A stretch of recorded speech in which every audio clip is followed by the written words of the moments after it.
haces nuevo con tu amor.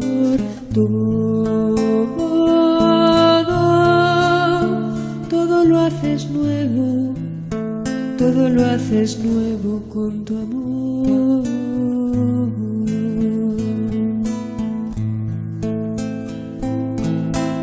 El agua es el mejor vino, no escucha el mejor amigo.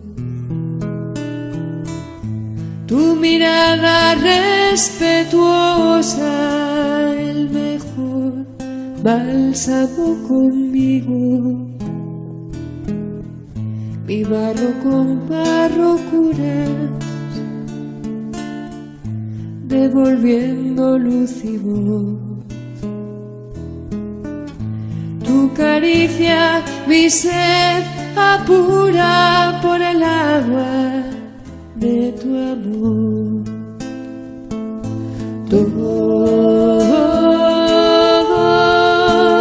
Todo lo haces nuevo, todo lo haces nuevo por tu amor.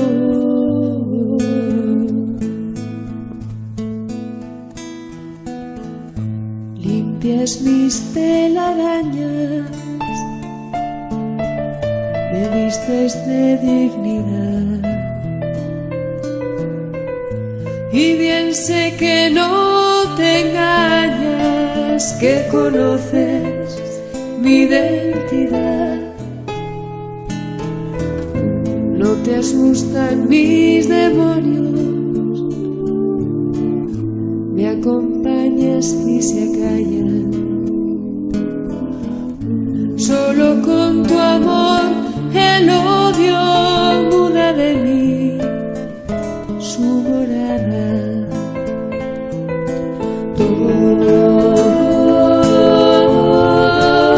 Todo lo haces nuevo, todo lo haces nuevo con tu amor.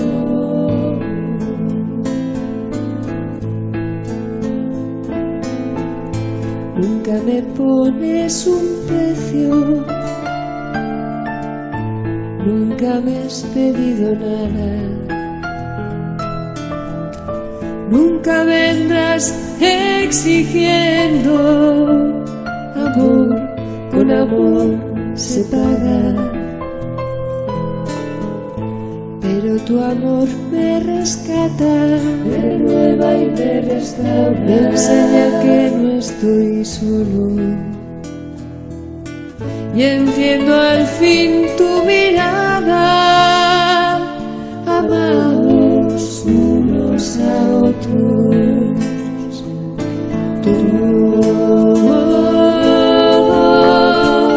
Todo lo haces nuevo, todo lo haces nuevo con tu amor.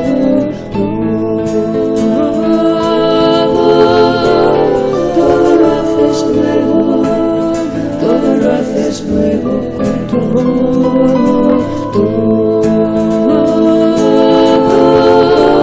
Todo lo haces nuevo, todo lo haces nuevo con tu amor.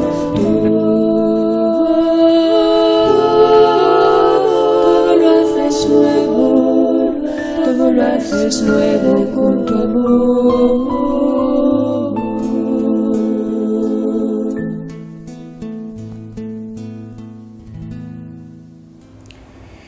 Buenos días, damos gracias a Dios por poder estar nuevamente con ustedes a través de este medio, en esta oportunidad que acercamos a su casa para poder traer una palabra de esperanza en estos tiempos en que estamos cuidándonos durante la pandemia.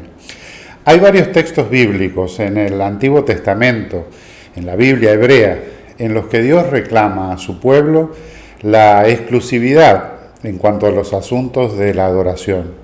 Son textos en los que Dios, por su propia palabra o a través de los profetas, le reclama a su pueblo que Él no admite segundo lugares, que no está dispuesto a competir con ídolos, con señores o con otras potestades. Uno de esos textos bíblicos lo podemos leer en el capítulo 24 de Josué. Solo como muestra, les voy a leer los versos 14 y 15 en la Nueva Traducción Viviente. Dice la palabra: por lo tanto, teme al Señor y sírvelo con todo el corazón. Echa afuera para siempre los ídolos que tus antepasados adoraron cuando vivían al otro lado del río Éufrates y en Egipto.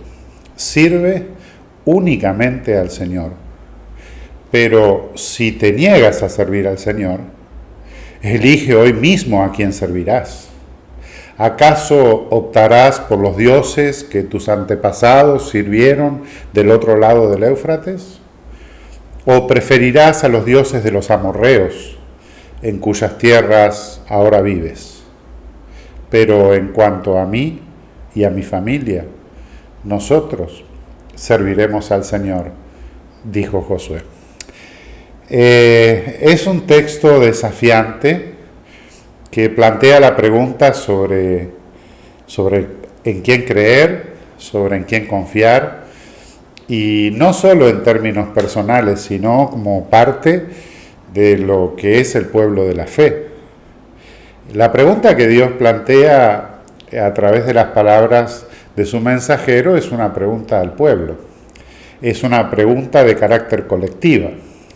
Nace en medio de la comunidad y tiene que ver con la experiencia de fe o de incredulidad, de fidelidad o de extravío de parte del pueblo respecto a su Dios. Si ustedes van a la Biblia y leen el texto en un mayor contexto, ustedes van a ver que el diálogo entre Josué es con todo el pueblo de Dios reunido, con todo el pueblo de Dios. Josué, en vísperas de su inminente muerte, le plantea al pueblo a qué Dios ustedes van a servir a partir de aquí, a qué Dios van a servir con todo su corazón, no con una parte del corazón, con todo su corazón. ¿Van a seguir al Dios de los padres o al que les está hablando a través de su líder Josué? ¿Los dioses de los antepasados o el Dios que les está dirigiendo la palabra ahí en vivo y en directo? ¿Seguirán a los dioses de esa tierra, de los amorreos, o a Yahvé, el Dios eterno de Israel?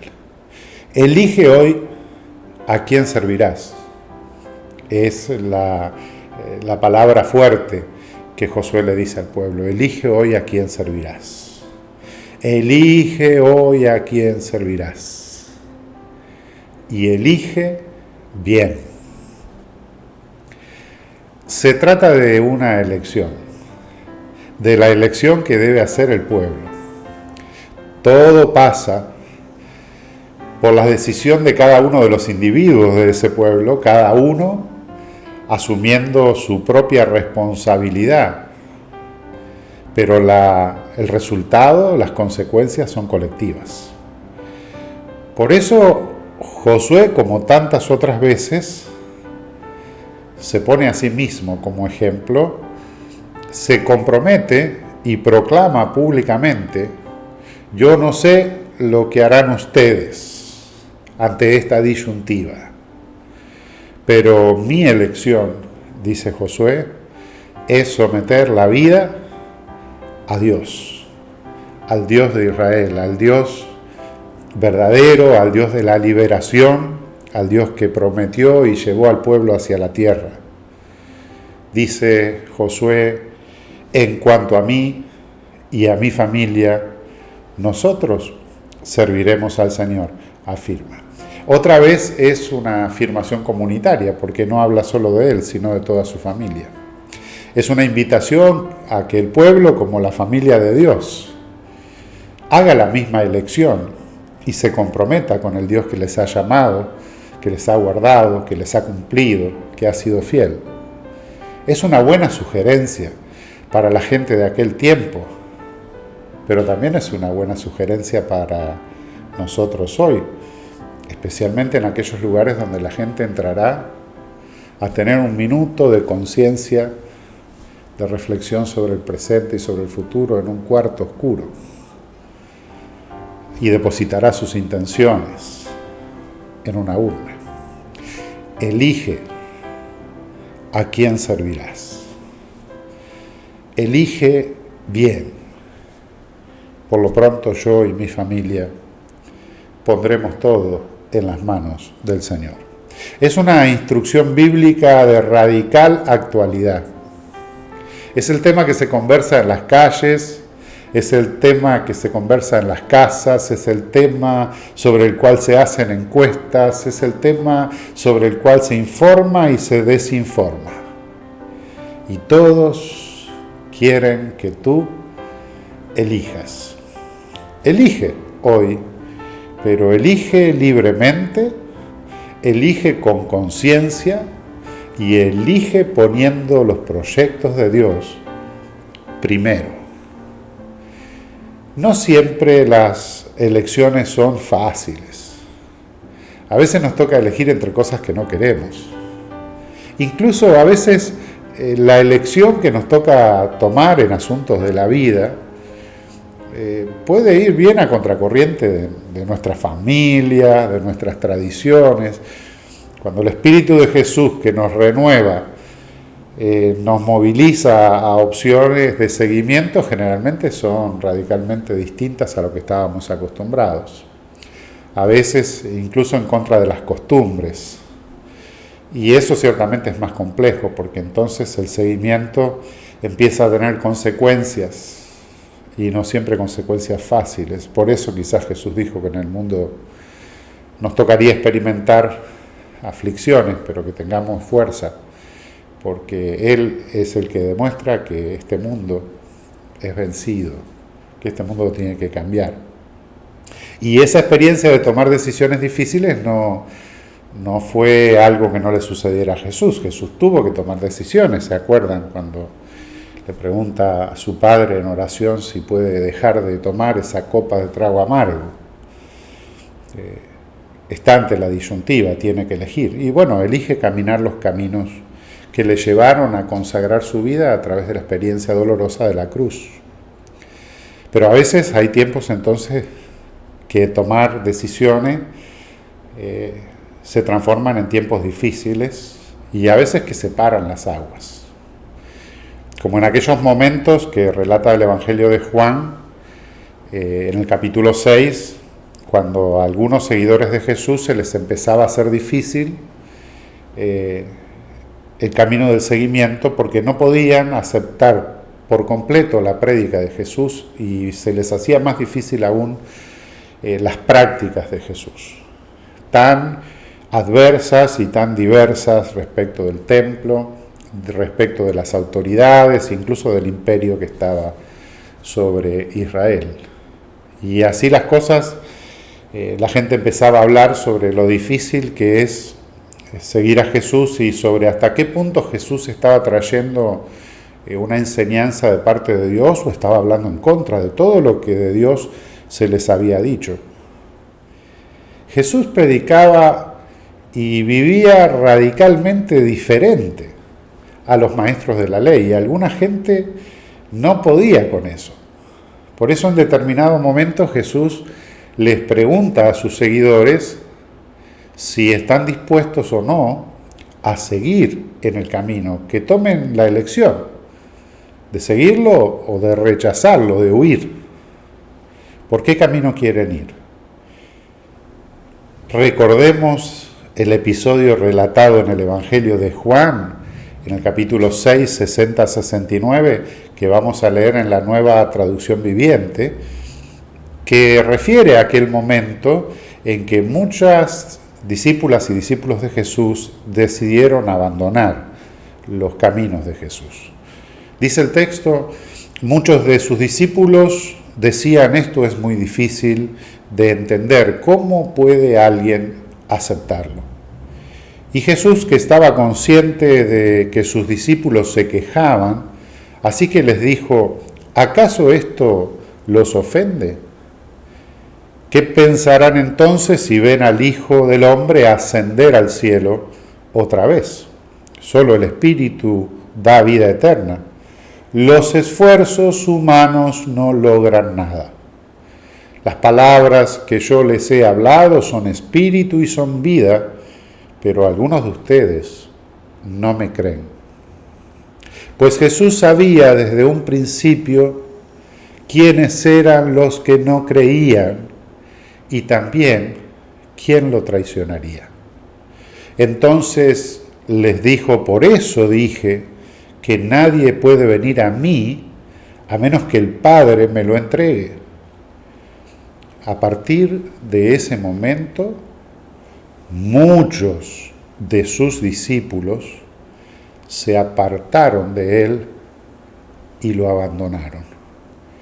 Entonces Jesús, mirando a los 12, les preguntó, ¿ustedes también van a marcharse? Y Simón Pedro le contestó, Señor, ¿a quién iríamos? Tú tienes palabras que dan vida eterna. Nosotros creemos y sabemos que tú eres el Santo de Dios. Los textos que estamos reflexionando en este día me llevan a percibir lo difícil que es elegir. En especial cuando elegir tiene que ver con asumir compromisos y cambios en favor de la vida. Cada vez que nos confrontamos con la necesidad de tomar una decisión, esperando que haya un cambio de rumbos, nuevos aires, mejor vida, más oxígeno para nuestros proyectos, nos enfrentamos con una serie de condicionamientos que nos limitan, que parecen grandes montañas, y también nos encontramos con la fuerza de lo tan conocido como los dioses de nuestros padres, que busca que todo quede igual, que todo siempre vuelva al mismo lugar. El ser humano, las sociedades, el pueblo de Dios, tantas veces se resiste a elegir entre lo nuevo o lo viejo. Nos resistimos a cambiar. Pensemos en la iglesia, pensemos en las liturgias, en cómo hacemos las cosas, en las maneras de reunirnos, en las formas de servir. Si no hubiera sido por la pandemia, ¿hubiéramos cambiado tanto? ¿Cuántos años nos hemos resistido, y a veces siglos, a los cambios? Yo creo que somos desafiados por Dios a hacer las cosas distinto, a actualizarnos, para adecuar la manera de ser comunidad de seguidores y seguidoras de Jesús, a adaptarlo, adecuarlo a los requerimientos de nuestro tiempo moderno. Y así lo hacemos. Y así lo hacíamos antes de la pandemia. Sin embargo, cada vez que uno quiere hacer algo diferente, las resistencias aparecen. Somos desafiados a hacer las cosas de formas nuevas, pero si lo hacemos, nos señalan o tenemos que enfrentarnos a un sinnúmero de reacciones muy ambivalentes.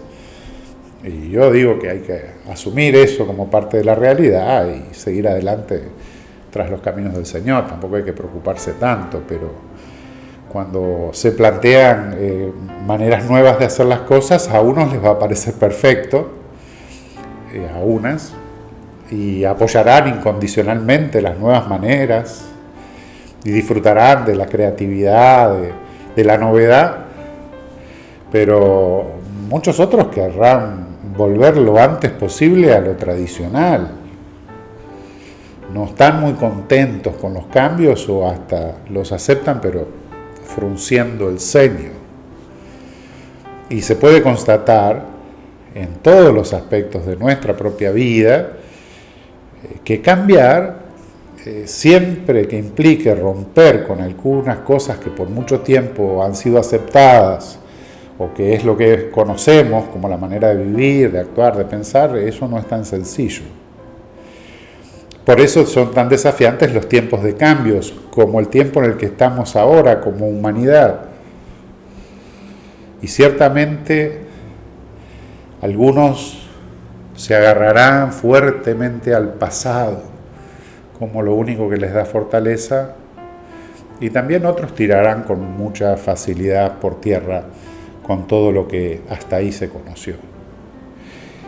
Y yo me pregunto, ¿y cómo pasan estas cosas cuando de lo que se trata es de nuestra relación con Dios? Porque hablar de nuestra relación con Dios siempre debería implicar nuevos cambios.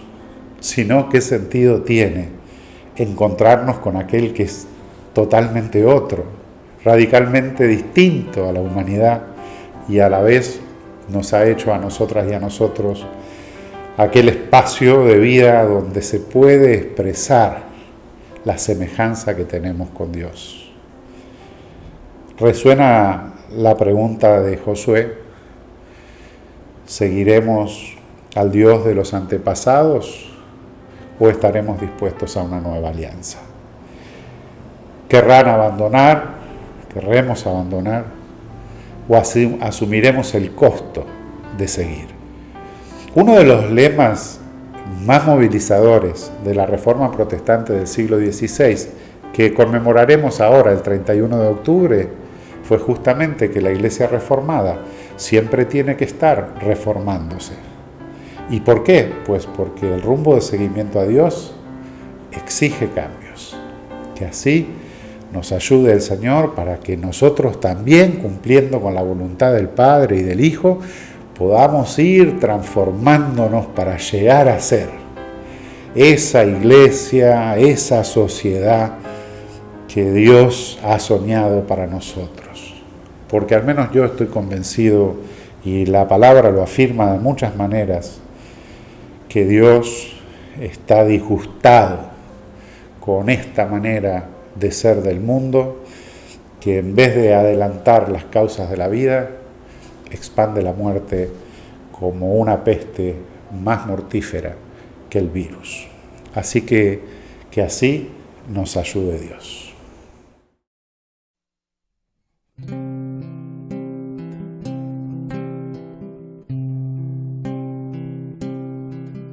Renuévanos con tu aliento, bautízanos con tu espíritu, llénanos de ti el corazón, cúranos para poder cambiar por dentro. Renuévanos con tu aliento, bautízanos con tu espíritu, llénanos de ti el corazón, cúranos para poder cambiar por dentro.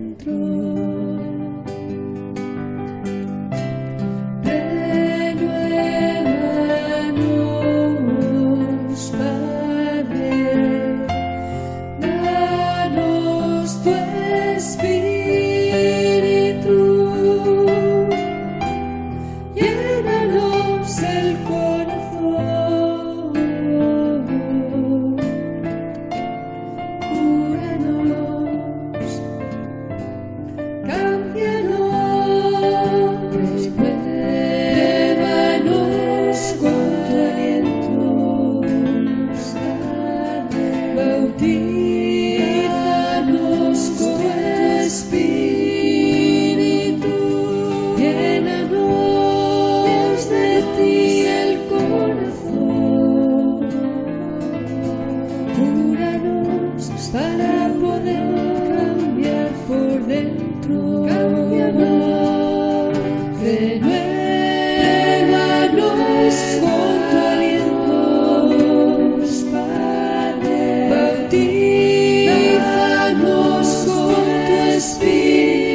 Dios de los reformadores y de las reformadoras, Dios de nuestras abuelas y de nuestros abuelos, Dios de nuestros padres y de nuestras madres, abrázanos en tu gracia, en nuestro presente complejo y desafiante.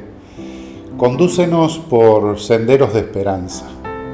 Ilumínanos el horizonte para no equivocar los rumbos. Enciéndenos el alma para servirte en medio de la vida, allí donde tu amor necesita ser compartido y celebrado por Jesús en el Espíritu. Amén.